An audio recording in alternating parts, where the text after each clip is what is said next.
मीरपुर खास में नन्हे बच्चे की साइकिल चोरी, पुलिस फौरी हरकत में आ गई है। 7 साला जुनेद बलूच इंसाफ के लिए थाने पहुंच गया। तफसीलात इमरान अली की रिपोर्ट में देखिए। आप देख रहे हैं आज तक न्यूज, खबर सच के साथ।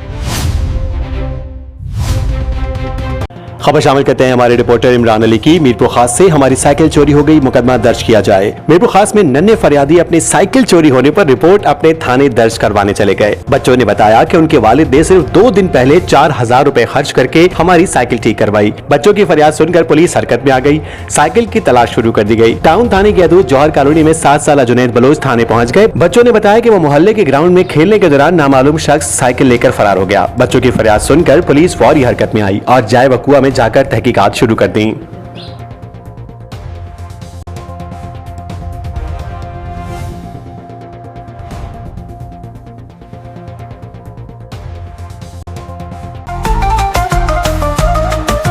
आज तक न्यूज, खबर सच के साथ।